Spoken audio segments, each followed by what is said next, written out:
Hello everyone, master जी में आपको बहुत बहुत स्वागत है। यह क्लास 8th का साइंस चैप्टर 3 जिसका नाम कोल एंड पेट्रोलियम का सेकंड पार्ट है। बच्चों, आज हम एक नए टॉपिक के ऊपर कवर करेंगे।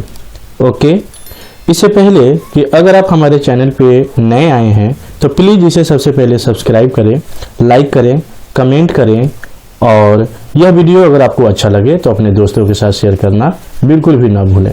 तो चलिए एक एक टॉपिक करके लाइन बाय लाइन करके पढ़ते हैं और समझते हैं। सबसे पहले हमारा टॉपिक आता है पेट्रोलियम, यानी पेट्रोलियम कैसे बनता है, पेट्रोलियम होता क्या है और पेट्रोलियम का यूज क्या होता है। It is dark brownish to green coloured viscous liquid fossil fuel. It has a strong foul smell due to the presence of sulfur containing compounds in it. It is commonly called as crude oil. The economy of a nation depends on a great extent on petroleum wealth. That's why petroleum is called the black gold. कहने का क्या मतलब है? यह गहरे भूरे से हरे रंग का चिपचिपा तरल पदार्थ होता है। ओके,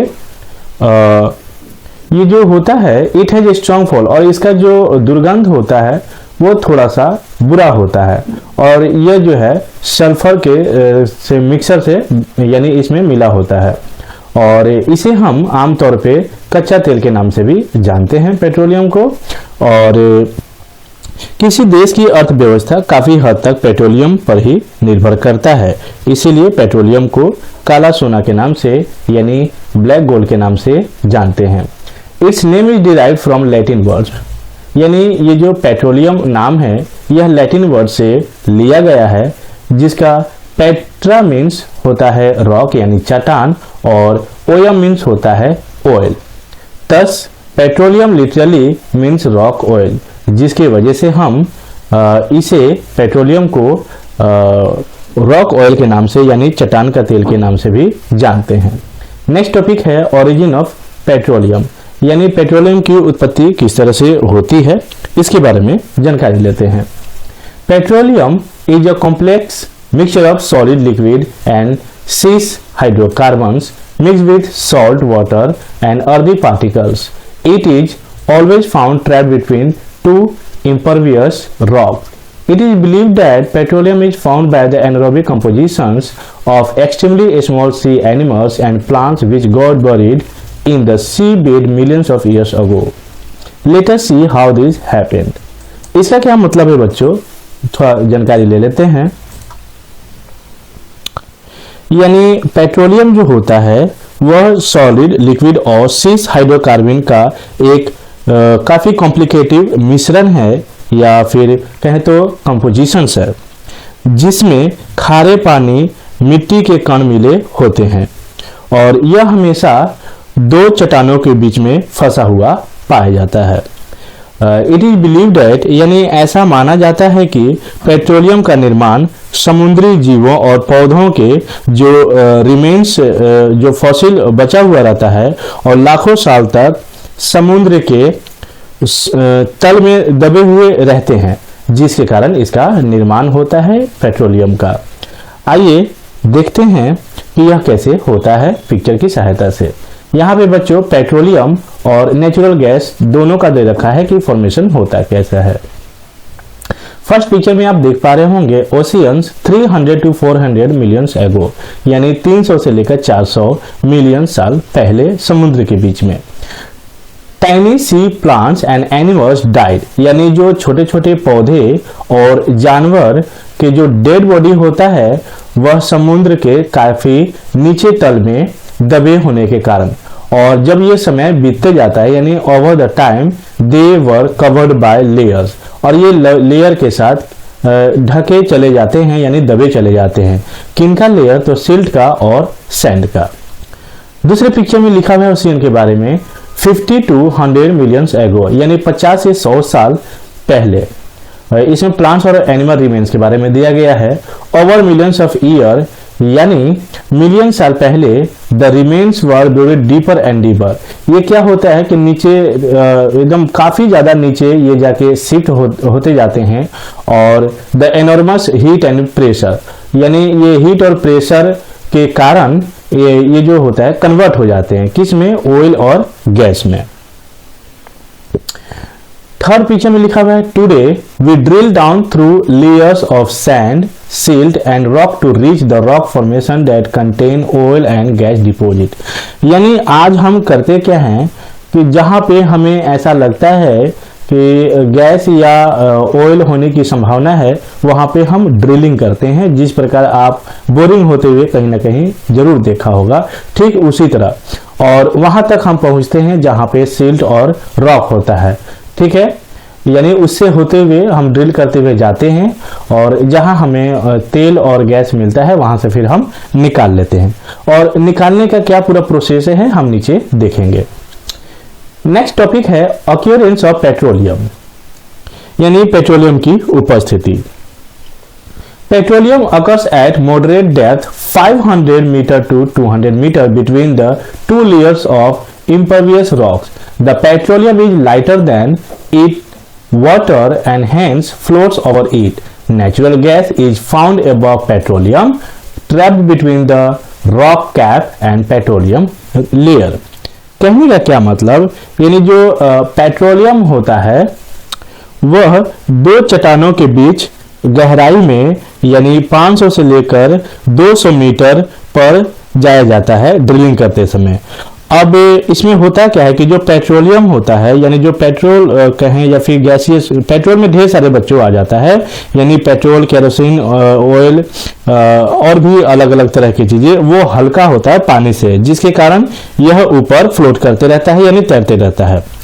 अब प्राकृतिक गैस पेट्रोलियम के ऊपर आ जाती है, जो चट्टानों की कैप और पेट्रोलियम परत के बीच में फंसी होती है, वहीं से फिर हम निकाल लेते हैं। हम निकालते कैसे हैं, तो ड्रिलिंग करके। और नेक्स्ट टॉपिक भी हमारा यही है, ड्रिलिंग ऑफ ऑयल वेल्स, यानी आपने तेल के कुएं जरूर सुना होगा, खास करके ये जो आपने सऊदी में सुना होगा कि वहां तेल का कुआं है। Okay, the hole is drill in the earth crust, यानी ये जो हम ड्रिल करते हैं ये अर्थ के क्रस्ट में करते हैं। आप पहले से ही जानते होंगे कि अर्थ जो होता है वह 3 लेयर से मिलकर बना होता है, that is crust, mental and core. लेकिन हम जो ड्रिल करते हैं वो क्रस्ट में ही करते हैं। उसके बाद फिर क्या होता है, when it reach the rock cap the natural gas comes out first with the high pressure और ग्रेट प्रेशर। यानी जब हमें रॉक का जो कैप होता है उसके बीच तक जब हम पहुंच जाते हैं तो वहां से जो प्रेशर के कारण, काफी ज्यादा प्रेशर के कारण नेचुरल गैस बाहर निकलने लगता है। When the pressure gas subsides, यानी जब प्राकृतिक गैस जो है ये जब निकल जाता है, इसके बाद फिर क्या होता है, पेट्रोलियम भी प्रेशर के कारण बाहर निकलने लगता है। Petroleum start flowing out due to the pressure of a natural gas. मान लीजिए कहीं से आप पानी खींचना चाहते हैं, कोई ऐसा छोटा पाइप है और आप प्रेशर के कारण जब कैसे आप देखते होंगे कि खींचते होंगे तो साथ में पानी भी आ जाता है, यानी जो हवा का दबाव आप खींचते हैं मुंह की ओर तो उसके साथ साथ भी पानी निकल जाता है, वैसे ही। ठीक है, नेक्स्ट टॉपिक है हमारा रिफाइनिंग ऑफ पेट्रोलियम। हमने बच्चों ड्रिल करके पेट्रोलियम निकाल तो लिया है, लेकिन यह शुद्ध नहीं होता है, इसीलिए इसका शुद्धिकरण करना होता है, यानी रिफाइनिंग करना होता है। यह कैसे होता है, petroleum is a mixture of several hydrocarbons, यानी जो पेट्रोलियम जो होता है ये कई सारे हाइड्रोकार्बन का मिश्रण होता है, मिक्सचर होता है। It also contains water, salt and Rocky materials, यानी इसमें पानी, नमक और चट्टानी पदार्थ भी होते हैं। It cannot be using this made from either as fuel or basic materials to produce other useful components. Before being put to use, it has to be purified or refined. The process of separating of various components of petroleum from one another is known as refining of petroleum. This is done by a process called fractional distillation, which is based on the fact that different components of petroleum have distinctly different boiling point. बच्चों इसका क्या मतलब है, इसे इस रूप में fuel को या जो भी और भी जरूरत के जो प्रोडक्ट होता है उसे हम इस्तेमाल में डायरेक्टली नहीं ला सकते हैं। तो इसको इस्तेमाल में लाने के लिए हम इसके साथ कुछ इसका प्यूरिफिकेशन करने के लिए हम प्रोसेस करते हैं।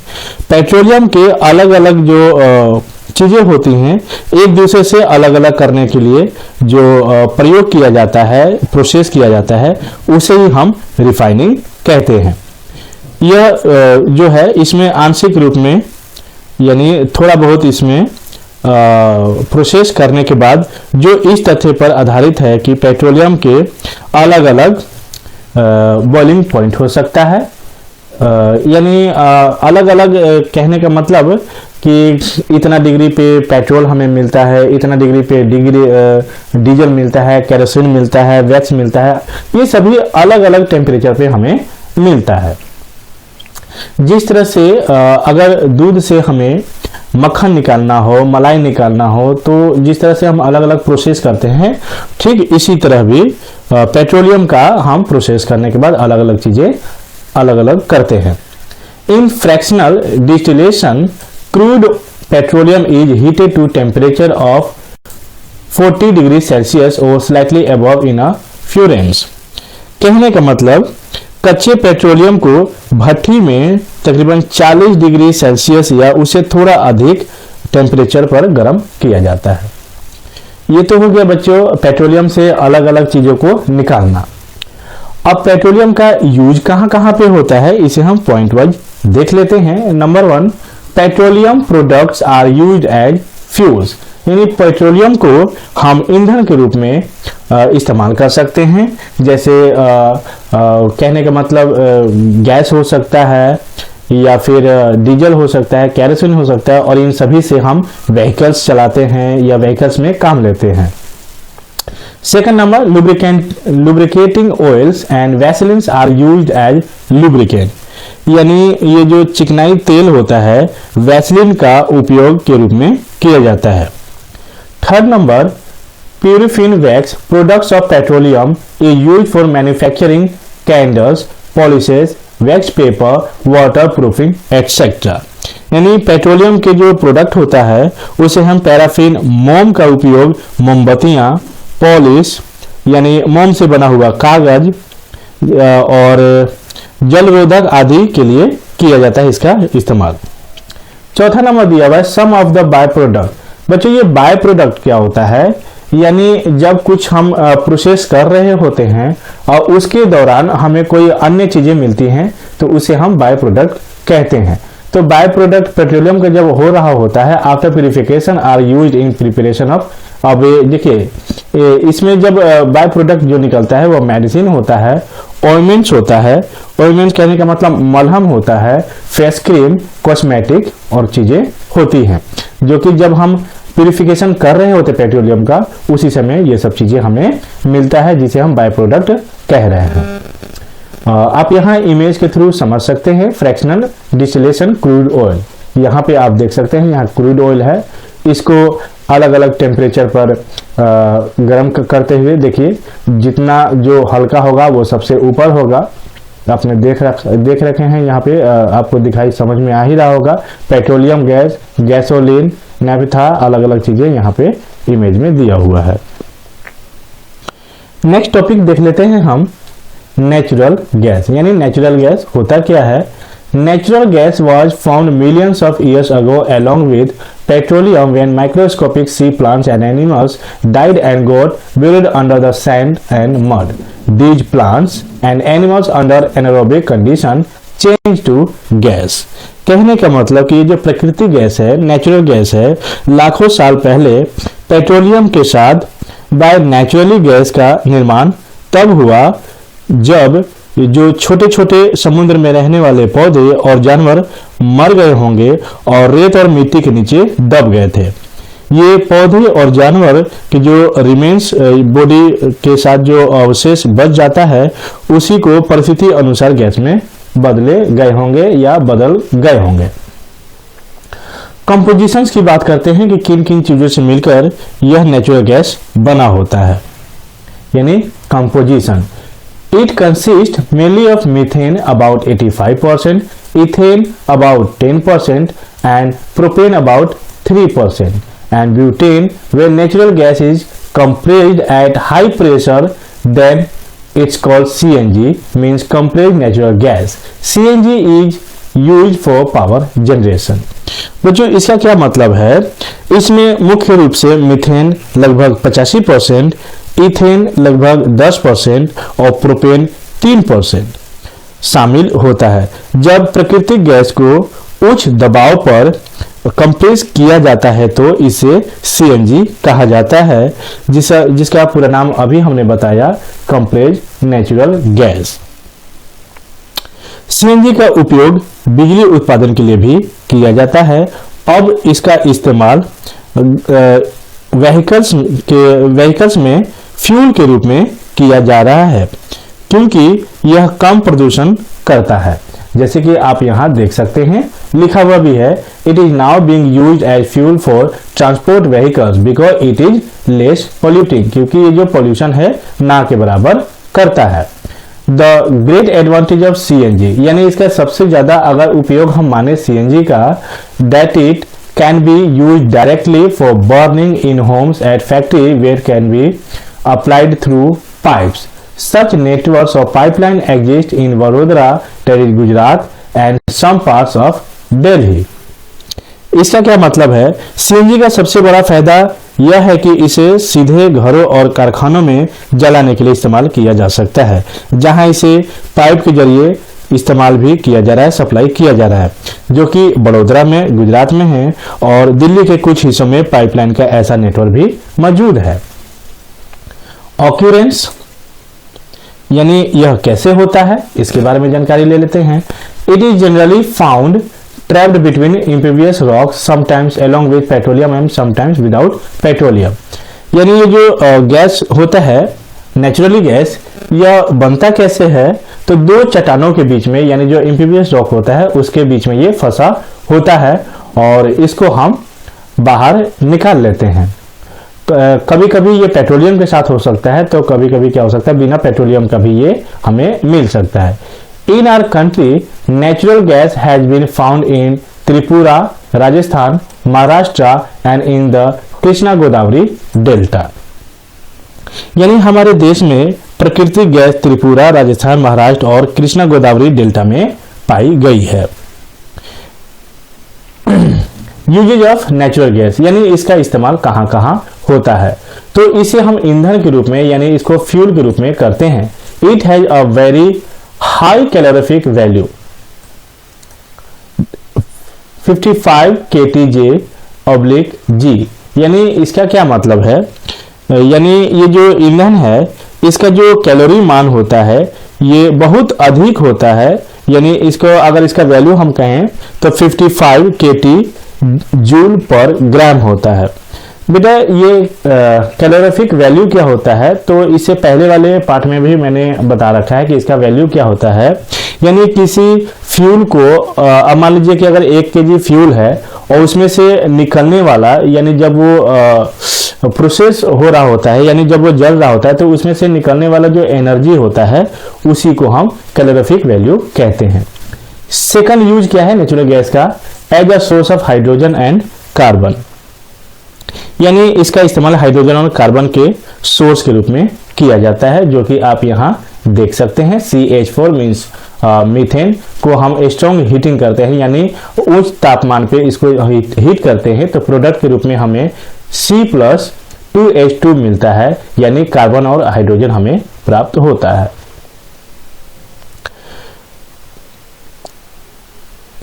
बेटा यहाँ एक क्वेश्चन आ गया है, why petroleum is also known as black gold, यानी पेट्रोलियम को हम काला सोना के नाम से क्यों जानते हैं? तो इसका एक्सप्लेनेशन कुछ इस तरह से हो सकता है। Many useful substances are obtained from petroleum which can be used for manufacture of detergents, fibers, that is polyester, nylon, acrylic, etc., polythene and many other plastic. Due to its great commercial importance, petroleum is also called petroleum gas. Sorry, black gold. इसका क्या मतलब है?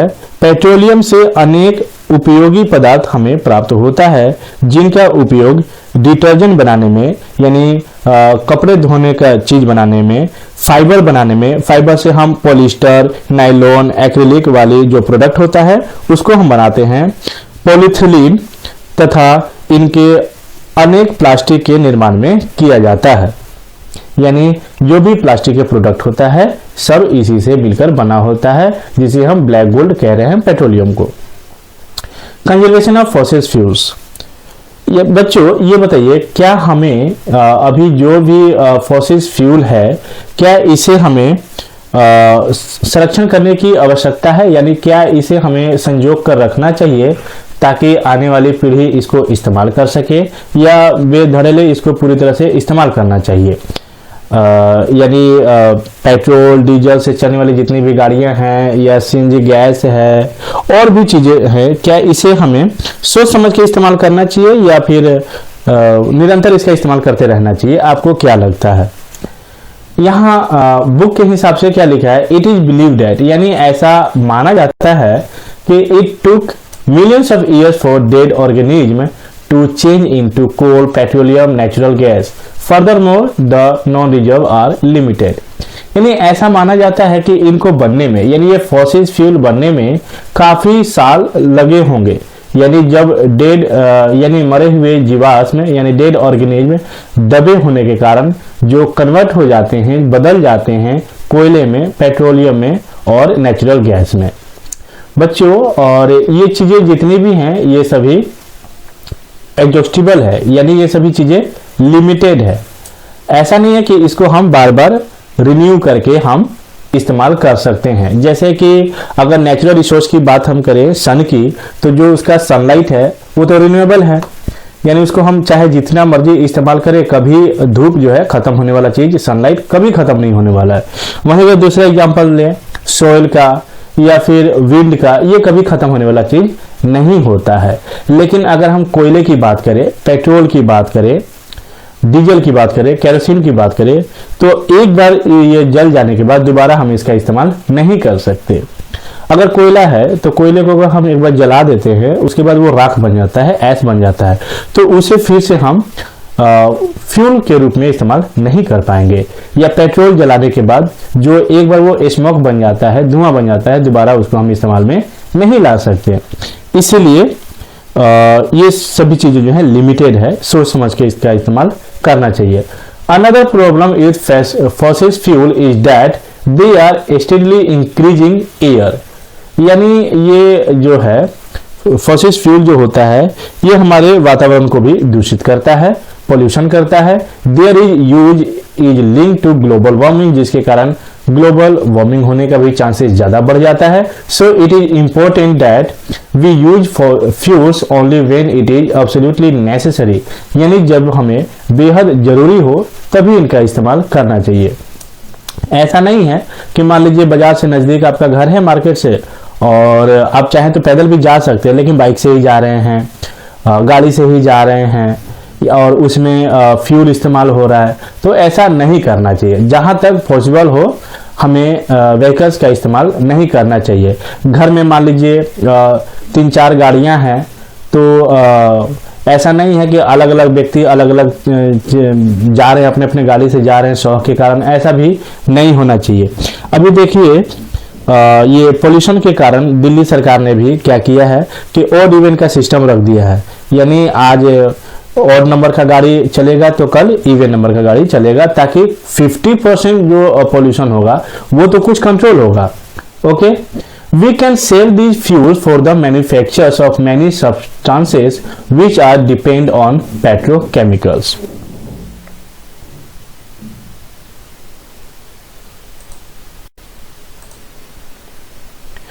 इसीलिए यह महत्वपूर्ण है कि हम ईंधन का उपयोग केवल तभी करें जब यह बिल्कुल आवश्यक हो। इस तरह हम इन ईंधन को या इस फ्यूल को कई चीजों में निर्माण के लिए बचा सकते हैं, जो कि पेट्रोकेमिकल्स पर निर्भर करता है। ये जो एनर्जी इसका जो उद्देश्य होता है, इन चीजों के लिए हम इस्तेमाल कर सकते हैं। ये जो फॉसिल फ्यूल होता है बेटा, इसकी जगह पे हम इसका ऑप्शनल भी इस्तेमाल कर सकते हैं, जो कि आज की डेट में हो भी रहा है। जैसे आप सोलर एनर्जी की बात करें, सोलर एनर्जी आज के डेट में काफी यूज किया जा रहा है, wind energy and etcetera. Furthermore fossil fuels will be available to future generation for more useful product. और बच्चों, अगर आज हम इस चीज को बचा के रखते हैं तो हमारी आने वाली पीढ़ियों के लिए भी बचा हुआ रहेगा और उनके लिए उपलब्ध होगा।